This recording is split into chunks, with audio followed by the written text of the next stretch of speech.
Hi hello ನಮಸ್ತೆ. 2025 ಮತ್ತು 2026 SSLC ಮಾದರಿ ಪ್ರಶ್ನೆ ಪತ್ರಿಕೆ ನೋಡ್ರಿ. ಅದ್ರೊಳಗ ಸಂಪೂರ್ಣ ಕೀ ಆನ್ಸರ್ಗಳನ್ನ ನೋಡ್ರಿ. ಹಾಗೂ ಈಗ ಸರಣಿ ಸ್ಟಾರ್ಟ್ ದವ 5/1/2026 ಸ್ಟಾರ್ಟ್ ದವ. ಆ ಕಾರಣದಿಂದ ಏನ್ ಮಾಡೋಣ ಅಂದ್ರೆ ನಾವು ಮಾದರಿ ಪ್ರಶ್ನೆ ಪತ್ರಿಕೆ ಅಂದ್ರೆ ನೋಡೋಣ. ಮಾಡಲ್ ಕ್ವಶನ್ ಪೇಪರ್ನ ನೋಡೋಣ. ಫಸ್ಟ್ ವಿಷಯ ಸಂಕೇತ 1K 25 ಮತ್ತು SSLC ಮಾದರಿಯ ಪ್ರಶ್ನೆ ಪತ್ರಿಕೆಗಳನ್ನು ನೋಡ್ರಿ. ಅದೇ ರೀತಿ ಯಾವ್ದಾದ್ರಿ ನಾಳೆ ಎಕ್ಸಾಮ್ ಯಾವ್ದು ಸರಣಿ ಪ್ರಥಮ ಭಾಷೆ ಕನ್ನಡ ಅದ. First language Kannada. ಟೈಮಿಂಗ್ ಎಷ್ಟೈತಿ? ಸಮಯ 3 ಗಂಟೆ 15 ನಿಮಿಷ ಅದ. 3 ಗಂಟೆ 15 ನಿಮಿಷ ಅದ. ಗರಿಷ್ಠ ಅಂಕಗಳಷ್ಟ 100 ಅಂಕಗಳದಾವ. ಅದೇ ರೀತಿ ಫಸ್ಟ್ಗೆ ನೋಡಿದ ಬಹು ಆಯ್ಕೆಗಳ ಪ್ರಶ್ನೆಗಳನ್ನು ನೋಡ್ನು. ಬಹು ಆಯ್ಕೆ ಪ್ರಶ್ನೆಗಳ ಪ್ರತಿ ಒಂದು ಪ್ರಶ್ನೆಗೆ ಎಷ್ಟು 1 ಅಂಕದ ಪ್ರಶ್ನೆಗಳಿವು. ಫಸ್ಟ್ ಒಂದು ವರ್ಗೀಕರಣ ವ್ಯಂಜನದ ಪಂಚಮಾಕ್ಷರಗಳಿವು. ಯಾವ್ದಾಕತ್ರಿ? ಎ ಅನುನಾಸಿಕಗಳು, ಬಿ ಮಹಾಪ್ರಾಣಾಕ್ಷರಗಳು, ಸಿ ಅಲ್ಪ ಪ್ರಾಣಾಕ್ಷರಗಳು, ಡಿ ಯೋಗವಾಹಕಗಳು. ಸರಿ ಉತ್ತರ ಯಾವ್ದ್ರಿ? ಸರಿ ಉತ್ತರ ಅನುನಾಸಿಕ ನಿಯಮ ಸರಿಯಾದ ಉತ್ತರ ಆಗಿರ್ತದ. ತದನಂತರ ಸೆಕೆಂಡ್ ಒನ್, ಮಾತಂತು ಪದವು ಈ ಸಂಧಿಗೆ ಸೇರಿದೆ. ಯಾವ ಸಂಧಿ ಸೇರಿ? ಆಗಮ ಸಂಧಿ, ಎನ್ ಸಂಧಿ, ವೃದ್ಧಿ ಸಂಧಿ ಮತ್ತು ಲೋಪ ಸಂಧಿ. ಯಾವ ಸಂಧಿ? ಲೋಪ ಸಂಧಿಗೆ ಸರಿಯಾದ ಉತ್ತರವಾಗಿರ್ತದ.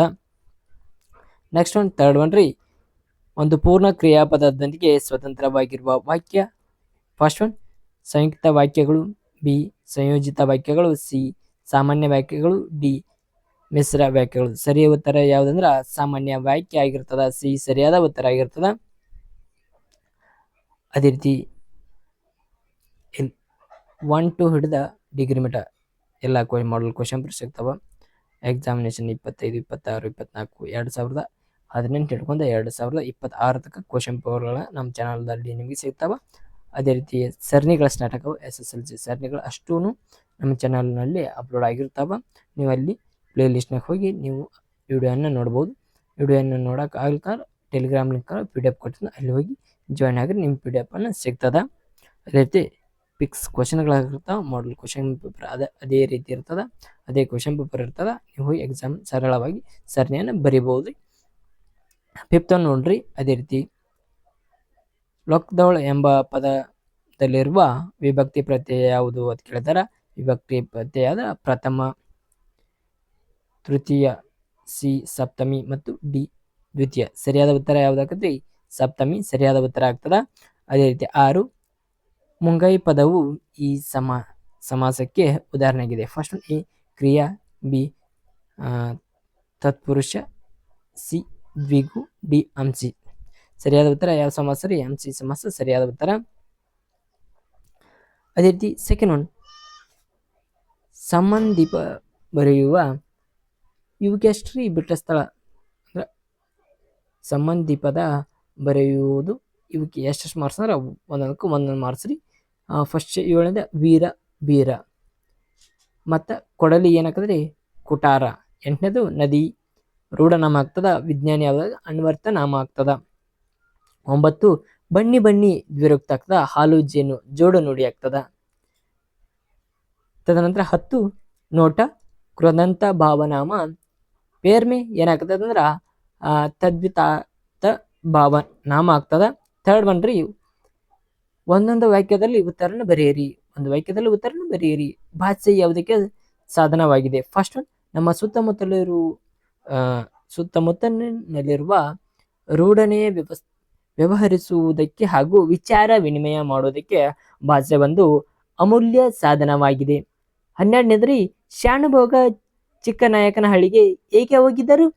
ಶಾನುಭೋಗರು ಚಿಕ್ಕನಾಯಕನಹಳ್ಳಿಗೆ ಇರಸಾಲಿಗಾಗಿ ಹೋಗಿದ್ದರು. 13ನೇ ಪ್ರಶ್ನೆ, ಲೇಖಕರು ವರ್ಣಿಸಿದ ಲಂಡನ್ನಿನ ಪೇಟೆಯಲ್ಲಿರುವ ಸ್ಟೇಷನರಿ ಅಂಗಡಿಯ ಹೆಸರೇನು? ಸ್ಟೇಷನರಿ ಅಂಗಡಿಯ ಹೆಸರೇನ ವುಲ್ವರ್ತ್ ಎಂಬುದನ್ನು ಸ್ಟೇಷನರಿ ಅಂಗಡಿಯ ಹೆಸರಾಗಿರ್ತದ.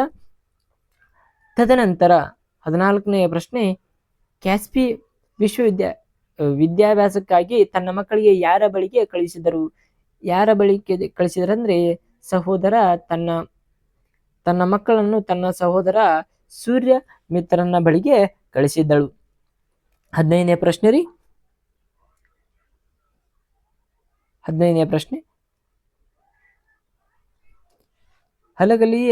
ಹಲಗಲಿಯ ಗುರುತು ಮತ್ತು ಉಳಿದಂತಹ ಇದು ಏಕೆ ಅಂತ ಕೇಳಿದಾರ. ಅದೇ ರೀತಿ ಇಲ್ಲಿ ಹಲಗಲಿಯ ಮೇಲೆ ಬ್ರಿಟಿಷ್ ಸರ್ಕಾರ ದಂಡು ದಾಳಿ ಮತ್ತು ಮಾಡಿದರು. ಬೆಂಕಿ ಹಚ್ಚಿದ್ದರಿಂದ ಹಲಗಲಿಯ ಗುರುತು ಉಳಿದಂತಾಯಿತು ಎಂಬುದನ್ನು ಇಲ್ಲಿ ತಿಳಿಸ್ತಾರ. 16ನೇ ಪ್ರಶ್ನೆ ರೀ. ಅದೇ ರೀತಿ ಕುಂಭ ಸಂಭವ ಎಂದರೆ ಯಾರು? ಕುಂಭ ಸಂಭವ ಎಂದರೆ ಎಂದು ಯಾರನ್ನು ಕರೀತಾರ್ರಿ? ದ್ರೋಣಾಚಾರ್ಯನ ಕುಂಭ ಸಂಭವ ಎಂದು ಕರೀತಾರ. 17 ಪುಟ್ಟಪೋರಿ ಏನ್ ಮಾಡುತ್ತಿದ್ದಾಳೆ? ಪುಟ್ಟಪೋರಿ ಮುಸುರೆ ತಿಕ್ಕುತ್ತಿದ್ದಾಳೆ. ಪುಟ್ಟಪೋರಿ ಏನ್ ಮಾಡಿದ? ಪುಟ್ಟಪೋರಿ ಮುಸುರೆ ತಿಕ್ಕುತ್ತಿದ್ದಾಳೆ.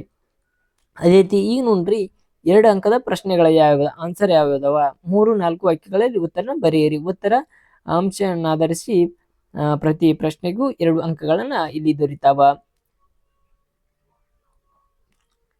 ಇಲ್ಲಿ ಈ ನಿಯಮಕ್ಕ ತಕ್ಕಂತೆ ಏನು ಅಂದ್ರ ವ್ಯಾವಹಾರಿಕ ಮತ್ತು ಗ್ರಾಂಥಿಕ ಭಾಷೆಯ ಲಕ್ಷಣಗಳ ಯಾವುವು? ಉತ್ತರ ಯಾವ ರೀತಿ ಬರೀಬೇಕ್ರಿ ಎಕ್ಸಾಮ್ದಾಗ? ವ್ಯಾವಹಾರಿಕವೆಂದರೆ ಜೀವ ಭಾಷೆ, ಅದರಲ್ಲಿ ಜನರು ಮಾತನಾಡುತ್ತಾರೆ, ವ್ಯವಹರಿಸುತ್ತಾರೆ. ಯಾವ ಭಾಷೆಯಿಂದ ವ್ಯವಹರಿಸ್ತಾರ? ಕನ್ನಡ, ತಮಿಳು, ತೆಲುಗು, ತುಳು, ಮರಾಠಿ, ಉರ್ದು, ಇಂಗ್ಲಿಷ್ ಇದಕ್ಕೆ ಉದಾಹರಣೆಗಳನ್ನ ಕೊಡಬಹುದು. ಎಲ್ಲ ವ್ಯಾವಹಾರಿಕ ಭಾಷೆಗಳ ಗ್ರಾಂಥಿಕವಾಗಿರಬೇಕಿಲ್ಲ. ತುಳು ಒಂದು ಸುಂದರ ವ್ಯಾವಹಾರಿಕ ಭಾಷೆ, ಆದರೆ ಅದು ಗ್ರಾಂಥಿಕ ಭಾಷೆಯಲ್ಲ. ಗ್ರಾಂಥಿಕವೆಂದರೆ ಅಭಿವೃದ್ಧಿ ಹೊಂದಿದ ಗ್ರಂಥ ರಚನೆಯನ್ನು ಉಪಯೋಗವಾದ ಭಾಷೆಯಾಗಿರ್ತದ. ಇಲ್ಲಿ ನೋಡುವಾಗ ಸಂಸ್ಕೃತ, ಕನ್ನಡ, ಇಂಗ್ಲಿಷ್, ಪಾಳಿ ಇತ್ಯಾದಿಯ ವರ್ಗಕ್ಕೆ ಉದಾಹರಣೆಗಳನ್ನ ಇಲ್ಲಿ ಗ್ರಾಂಥಿಕ ಭಾಷೆಗಳಾಗಿ ವ್ಯಾವಹಾರಿಕವಾಗಿಲ್ಲ. ಸಂಸ್ಕೃತ ಗ್ರಾಂಥಿಕ ಭಾಷೆಯಾಗಿದ್ದು ಎಂಬುದನ್ನ ಇಲ್ಲಿ ವ್ಯಾವಹಾರಿಕ ಭಾಷೆಯಾಗಿಲ್ಲ ಎಂಬುದನ್ನ ಇಲ್ಲಿ ನಾವು ನೋಡ್ಕೊಳ್ಳಬಹುದು. ಅದೇ ರೀತಿ 19ನೇ ಪ್ರಶ್ನೆ, ನಾಲ್ವಡಿ ಕೃಷ್ಣರಾಯ ಒಡೆಯರ ಕಾಲದಲ್ಲಿ ಕಾರ್ಯರೂಪಕ್ಕೆ ಬಂದ ನೀರಾವರಿ ಯೋಜನೆಗಳ್ಯಾವುವು? ಯಾವ್ಯಾಗಿರ್ತಾವ್ರಿ? ನಾಲ್ವಡಿ ಕೃಷ್ಣರಾಜ ಒಡೆಯರ ಕಾಲದಲ್ಲಿ ಕ್ರಿಸ್ತಶಕ 1900ರಲ್ಲಿ ಶಿವನ ಸಮುದ್ರದ ಬಳಿ ಕಾವೇರಿ ನದಿಯಿಂದ ಜಲ ವಿದ್ಯುತ್ ಉತ್ಪಾದನಾ ಕೇಂದ್ರ ಪ್ರಾರಂಭವಾಯಿತ್ರಿ. ಅದೇ ರೀತಿ ತದನಂತರ ಏನಾಗಿದೆ? ಭಾರತ ಮಾತೃವಲಯ ಏಷ್ಯಾ ಖಂಡದಲ್ಲಿಯೇ ಮೊದಲು ಜಲ ವಿದ್ಯುತ್ ಯೋಜನೆ ಎಲ್ಲಿಯಾಗಿತ್ತಂದ್ರೆ ಶಿವನ ಸಮುದ್ರದಲ್ಲಿ 1907ರಲ್ಲಿ ಮಾರಿ ಕಣಿವೆಯ ವಾಣಿ ವಿಲಾಸ ಸಾಗರ ಅಣೆಕಟ್ಟನ್ನ ಕಟ್ಟಲಾಯಿತು. ಅದೇ ರೀತಿಯ ಕ್ರಿಸ್ತಶಕ 1911ರಲ್ಲಿ ಕೃಷ್ಣರಾಜ ಸಾಗರ ಅಣೆಕಟ್ಟನ್ನ ಅಲ್ಲಿ ನಿರ್ಮಿಸ್ತಾರ. ಅದೇ ರೀತಿ ನೀರಾವರಿ ಕ್ಷೇತ್ರದಲ್ಲಿ ನಾಲ್ವಡಿ ಕೃಷ್ಣರಾಯ ಒಡೆಯರ ಬೃಹತ್ ಕೊಡುಗೆಯನ್ನು ನೀಡಿದಾರ. 20ನೇ ಪ್ರಶ್ನೆ, ಲಂಡನ್ನಿನ ಹೆಣ್ಣು ಮಕ್ಕಳು ಯಾವ ಕೆಲಸದಲ್ಲಿ ನಿಯುಕ್ತರಾಗಿರುತ್ತಾರೆ? ಫಸ್ಟ್ ಒನ್, ಲಂಡನ್ನಿನ ಎಲ್ಲ ಅಂಗಡಿಗಳಲ್ಲಿ ಸಾಮಾನ್ಯವಾಗಿ ಸೀರೆ ಕೆಲಸ ಮಾಡುತ್ತಾರೆ. ಉಪಹಾರ ಗೃಹ ಮತ್ತು ಯಾವುದಾದರೂ ದೊಡ್ಡ ಅಂಗಡಿಗೆ ಹೋದರೆ ಅಲ್ಲಿಯ ಟೈಪಿಸ್ಟ್, ಕಾರಕೂನ್ ಮತ್ತು ಕೂಡ ಒಬ್ಬ ಹೆಣ್ಣು ಮಗಳು. ಸಿನಿಮಾ ಗೃಹದಲ್ಲಿ ಹೋದ್ರು ಅಲ್ಲಿ ಹೆಣ್ಣು ಮಗಳು. ಎಲ್ಲಿ ಹೊಕ್ಕಿರೋರಿ ಲಂಡನ್ನಲ್ಲಿ ಹೆಣ್ಣು ಮಗಳು ಜಾಸ್ತಿ ಕಾಂತಾರ. ಕಾಲೇಜಿನ ಸಹ ವಿದ್ಯಾರ್ಥಿನಿಯರ ಅನುಕೂಲಕ್ಕಾಗಿ ಸಿಪಾಯಿಯರನ್ನು ಇಟ್ಟಿದ್ದಾರೆ. ಅದೇ ರೀತಿ 21ನೇ ಪ್ರಶ್ನೆ ನೋಡೋಣ ಸ್ನೇಹಿತರೆ.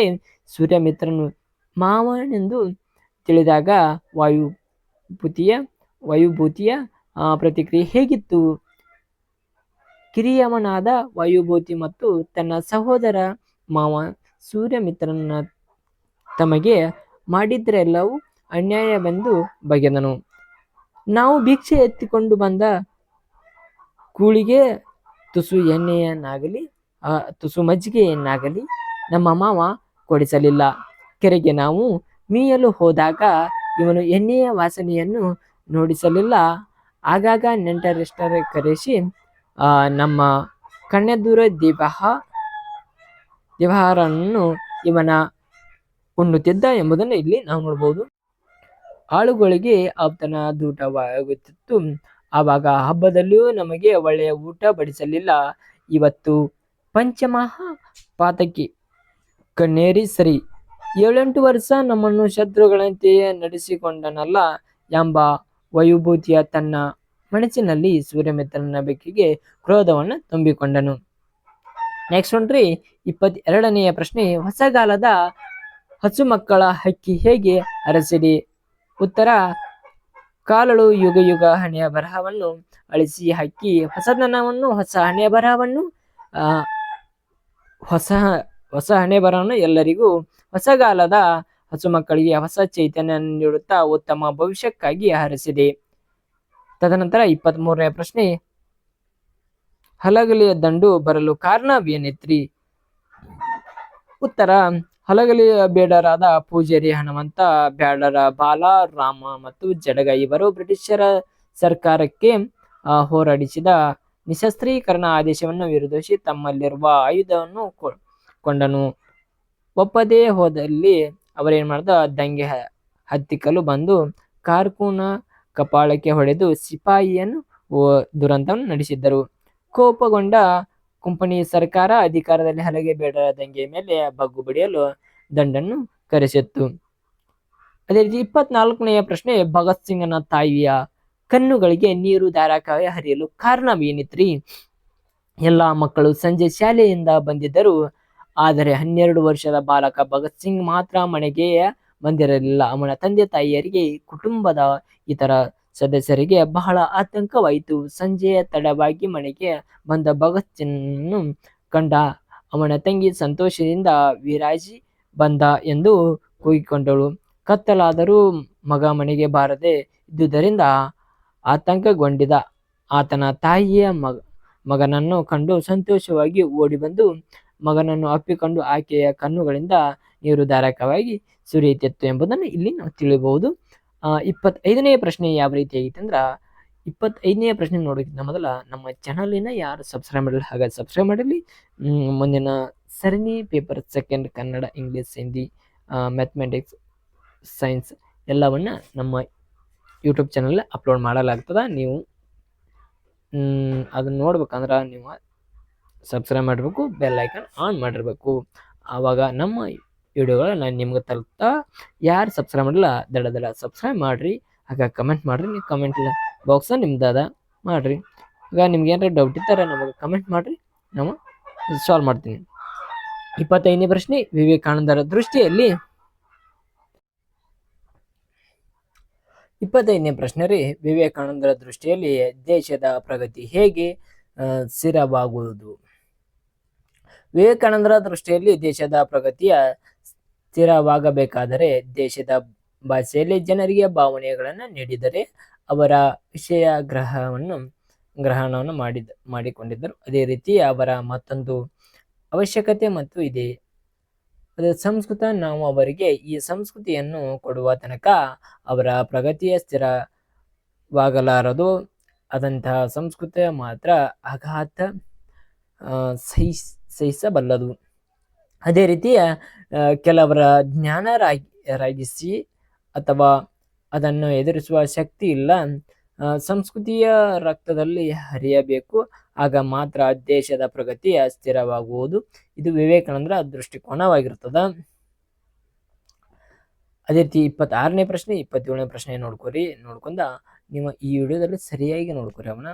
ಅದೇ ರೀತಿ ಮುಂದೆ ಏನ್ ನೋಡಿದ್ರ, ಕವಿ ಸಾಹಿತ್ಯದ ಜನಸ್ಥಳ, ಕಾಲ, ಕೃತಿ ಮತ್ತು ಪ್ರಶಸ್ತಿಯ ಕುರಿತಂತೆ ವ್ಯಾಕರಣಗಳನ್ನ ಇಲ್ಲಿ ನಾವು ನೋಡ್ಬೋದು. ಅದೇ ರೀತಿ ಇಲ್ಲಿ ವಿಡಿಯೋ ಲಾಂಗ್ ಆಗ್ತದ ಅಂತ ನಾನು ಸ್ಕ್ರೀನ್ ಮೇಲೆ ಕೊಟ್ಟಿರ್ತೀನಿ, ಅವನ್ನೆಲ್ಲ ನೋಡ್ಕೊರಿ. ಅದೇ ರೀತಿ ನಮ್ಮ ಚಾನಲ್ ಸಬ್ಸ್ಕ್ರೈಬ್ ಆಗ್ರಿ, ನಿಮ್ಗೆ ಒಳ್ಳೇದಾಗ್ತದ. ಹಾಗೂ ಮತ್ತೆ ಏನಾಗ್ತದ ಅಂದ್ರೆ ನಿಮಗೆ ಉಪಯುಕ್ತವಾಗ್ತದೆ. ಈ ವಿಡಿಯೋದಿಂದ ನಿಮಗೆ ಉಪಯುಕ್ತವಾಗ್ತದೆ. ಎಕ್ಸಾಮ್ನಲ್ಲಿ ಗರಿಷ್ಠ ಅಂಕಗಳನ್ನು ತಗೊಳ್ಳಲು ಸಹಾಯಕವಾಗ್ತದೆ. ಗಾದೆ ಮಾತನ್ನ ಯಾವ ರೀತಿ ವಿಸ್ತರಿಸಿ ಬರಿಬೇಕಂಬುದು ಇಲ್ಲಿ ನೋಡ್ರಿ.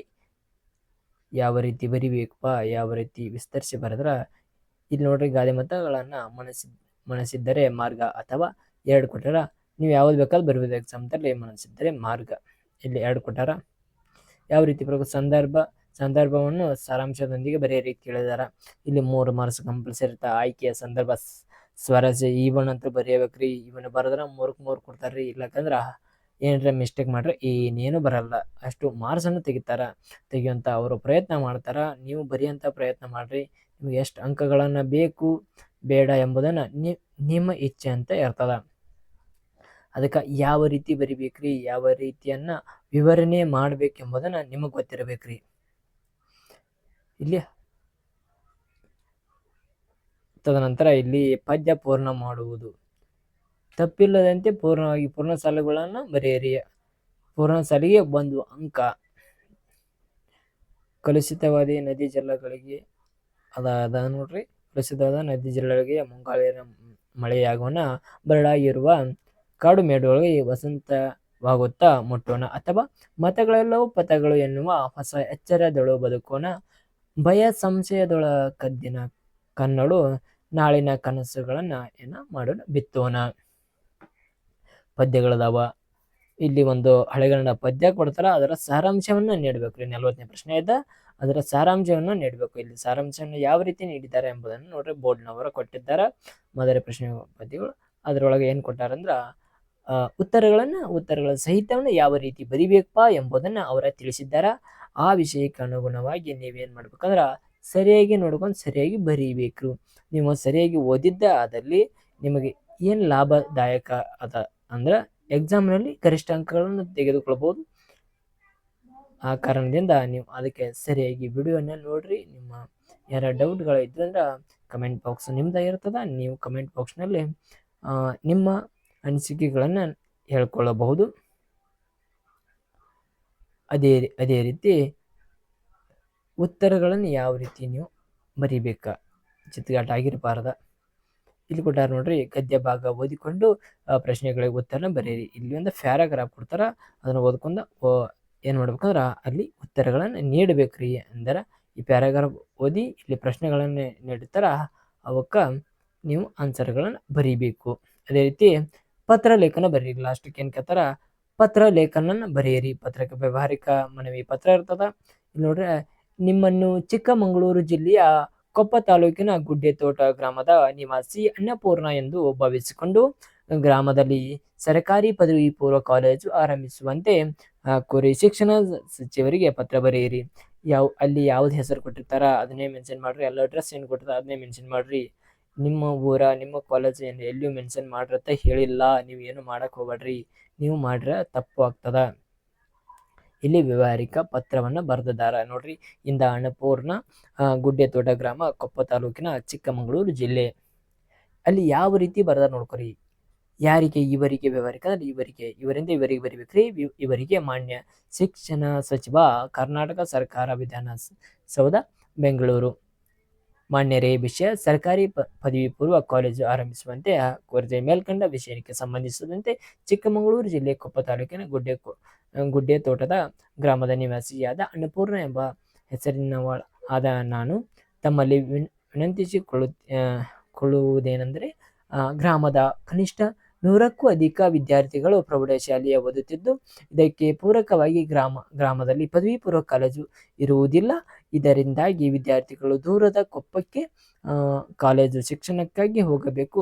ಸಾರಿಗೆ ಮತ್ತು ಇನ್ನಿತರ ಸಮಸ್ಯೆಗಳಿಂದ ವಿದ್ಯಾರ್ಥಿಗಳು ಕಾಲೇಜು ಶಿಕ್ಷಣದಿಂದ ವಂಚಿತರಾಗುತ್ತಿದ್ದಾರೆ. ಸುತ್ತಲಿನ 10ಕ್ಕೂ ಅಧಿಕ ಗ್ರಾಮದಲ್ಲಿ ಮಧ್ಯಭಾಗದಲ್ಲಿರುವ ಗುಡ್ಡೆತೋಟ ಗ್ರಾಮದಲ್ಲಿ ತಾವು ಪದವಿ ಪೂರ್ವ ಕಾಲೇಜು ತೆರೆದ ಎಲ್ಲ ಅನುಕೂಲವಾಗುತ್ತದೆ. ಶಿಕ್ಷಣ ಬಗೆಗೆ ಅಪಾರ ಕಾಳಜಿ ಹೊಂದಿರುವ ತಾವು ಆದಷ್ಟು ಬೇಗ ಗ್ರಾಮದಲ್ಲಿ ಪದವಿ ಪೂರ್ವ ಕಾಲೇಜನ್ನ ಪ್ರಾರಂಭಿಸಬೇಕು. ತಮ್ಮಲ್ಲಿ ವಿನಂತಿಸಿಕೊಳ್ಳುತ್ತೇನೆ. ಈ ನನ್ನ ಕೋರಿಕೆಯನ್ನು ಬಹುಬೇಗ ಈಡೇರಿಸುವುದೆಂದು ನಂಬಿರುತ್ತೇನೆ. ವಂದನೆಗಳು, ಧನ್ಯವಾದಗಳು. ಬರಿಬಹುದು. ತಮ್ಮ ವಿಶ್ವಾಸಿ ಅನ್ನಪೂರ್ಣ. ಗ್ರಾಮದ ಪ್ರಮುಖರ ಸಹಿಗಳು ಇಲ್ಲಿ ತೆಳಬರ. ಇವರಿಗೆ, ಇವರಿಂದ. ಇದನ್ನ ಲಾಸ್ಟ್ಗೆ ಹೊರ ವಿಳಾಸ ಅಂತ ಹಾಕಬೇಕು. ಹೊರ ವಿಳಾಸ ಹಾಕ್ಲಿಕ್ಕಂದ್ರೆ ನಿಮ್ಮ ಮಾರ್ಕ್ಸ್ಗಳ ಕಟ್ ಮಾಡೋ ಚಾನ್ಸಸ್ ಇರ್ತದ. ಅಥವಾ ಖಾಸಗಿ ತಾಯಿಗೆ ಪತ್ರವನ್ನು ನೀಡ್ರಿ. ಖಾಸಗಿ ಪತ್ರವನ್ನು ಇರ್ತಾವ ನೋಡ್ರಿ, ಅದನ್ನ ನೋಡ್ಕೊರಿ. 2 ಸೇಮ್ಗಳ ಇರ್ತಾವ. ಅದೇ ರೀತಿ ನೀವು ಸರಿಯಾಗಿ ಹೊರ ವಿಳಾಸ ಕಂಪಲ್ಸರಿ ಬಾಕ್ಸ್ ಹಾಕಬೇಕ್ರಿ. ಹಾಕ್ಲಿಕ್ಕೆ ಮಾರ್ಕ್ಸ್ಗಳು ಕಡಿಮೆ ಬರೋ ಚಾನ್ಸಸ್ ಇರ್ತದ. ಪ್ರಬಂಧವನ್ನು ಬರೆಯಿರಿ. ರಾಷ್ಟ್ರೀಯ ಹಬ್ಬದ ಮಹತ್ವ ಕುರಿತಂತೆ ಪ್ರಬಂಧ ಬರೀರಿ. ಅಥವಾ ಕನ್ನಡ ಭಾಷೆಯ ಬೆಳವಣಿಗೆ ಮತ್ತು ಸವಾಲುಗಳ ಕುರಿತಂತೆ ಪ್ರಬಂಧ ಬರೀರಿ ಅಂತ ಹೇಳಿದಾರ. ಯಾವ ರೀತಿ ಬರ್ದಾರ ಎಂಬುದನ್ನ ಇಲ್ಲಿ ನಿಮ್ಮ ಕಣ್ಣು ಮುಂದೆ ಇದೆ, ಓದ್ಕೊರಿ. ಓದ್ಕೊಂಡ ಸರಿಯಾಗಿ ಎಕ್ಸಾಮನ್ನು ಬರೀರಿ. ಪೀಠಿಕೆ ಮತ್ತು ಪ್ರಬಂಧಕ, ಪೀಠಿಕೆ ಮತ್ತು ಉಪಸಂಹಾರ ಬಹು ಮುಖ್ಯವಾದ ವಿಷಯವಾಗಿರ್ತದ. ಅದಕ್ಕೆ ಪೀಠಿಕೆ, ವಿವರಣೆ ಮತ್ತು ಉಪಸಂಹಾರಗಳನ್ನ ಖಂಡಿತವಾಗಿ ನೀವು ಹಾಕಬೇಕು. ಬಿಟ್ಟಲ್ಲಿ ಆದರೆ 2 ಅಥವಾ 1 ಅಂಕಗಳನ್ನು ಕಡಿತ ಮಾಡ್ತಾರ. Thank you all the best. ನಿಮಗೆಲ್ಲರಿಗೂ ಆಲ್ ದ ಬೆಸ್ಟ್. ಮಾದರಿಯ ಪ್ರಶ್ನೆ ಪತ್ರಿಕೆಯನ್ನು ನೋಡಿದ್ದಕ್ಕೆ ಥ್ಯಾಂಕ್ ಯು ಆಲ್. ನೀವು ಹಾಗ ನಮ್ಮ ಚಾನಲ್ ಸಬ್ಸ್ಕ್ರೈಬ್ ಮಾಡಿರಿ, ಹಾಗೆ ಸಪೋರ್ಟ್ ಮಾಡಿರಿ. Thank you.